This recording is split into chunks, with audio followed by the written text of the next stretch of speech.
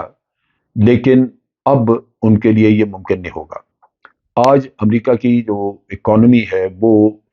بہت بری طرح قرضوں میں جکڑی ہوئی ہے۔ تقریباً 33 ٹریلین ڈالر کا قرضہ، 33 سے 34 ٹریلین ڈالر کا قرضہ امریکیوں کے اوپر ہے۔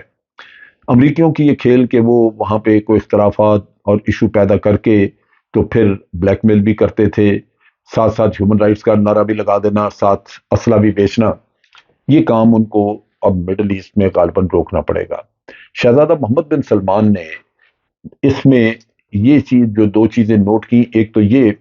کہ خود جنگ جو یمن کے ساتھ ہو رہی تھی اس میں امریکہ ہوا بھی دیتا رہا، اور ساتھ ساتھ جو بائیڈن یہ بھی کہتا رہا کہ یہاں پہ سعودیز جو ہیں وہ ہیومن رائٹ وائلیشنز کر رہے ہیں۔ جنگ بند ہو گئی، ہیومن رائٹ وائلیشن کا قصہ بھی ختم ہو گیا، اسلحے کی خرید اور فروخت بھی بہت کم ہو گئی، یا وہ فی الحال ہوگی نہیں امریکہ سے،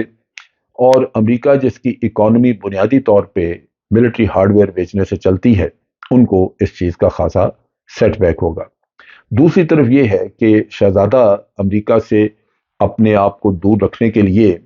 ایران کے ساتھ تعلق اچھے، چائنا کے ساتھ یہ سارا کچھ کرنے کا مقصد بنیادی طور پہ یہ ہے کہ امریکہ جو کہ ماہر ہے رجیم چینج کا، اس سے خدشہ یہ ہے کہ وہ سعودی عربیہ میں بھی جمہوریت کا نعرہ لگا کے تو رجیم چینج کا قصہ نہ کروا دے۔ یہ قصہ بھی رجیم چینج والا کرنے میں ان کو، امریکیوں کو دقت ہوگی، اس وجہ سے کہ جب آپ کو مخالف دھڑے نہیں ملیں گے وہاں پہ، تو اس کی وجہ سے آپ کو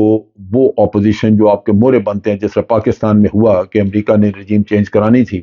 تو لوکل ہمارے ہی لوگ ان کو مورے کے طور پہ مل گئے اور انہوں نے کام چلا لیا۔ سعودی عربیہ میں یہ مشکل ہو جائے گا اس وجہ سے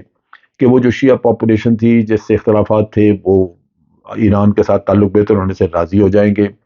چائنا کے انٹر ہونے سے ان کا کاروبار، چائنا بہت بڑا بائر ہے تیل کا، سو تیل بکے گا، ان کو آمدن وغیرہ ہوگی، اور شہزادہ بہت زیادہ پیسہ خرچ کر رہے ہیں اپنے ملک کو ڈیولپ کرنے کے لیے۔ تو ان چیزوں کی وجہ سے یوں لگتا ہے کہ امریکہ کے لیے اب حالات بہت ہی مشکل ہو چکے ہیں سعودی عربیہ اور مڈل ایسٹ میں، اور سعودی عربیہ اس کے شکنجے سے نکل کے باہر جا چکا ہے، اور جتنی جلدی نظر آتا ہے کہ وہ بہت جلدی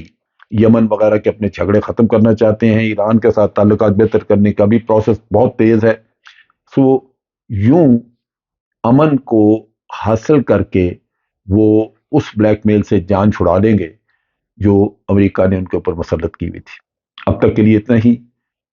افواج پاکستان زندہ باد، پاکستان پائندہ باد۔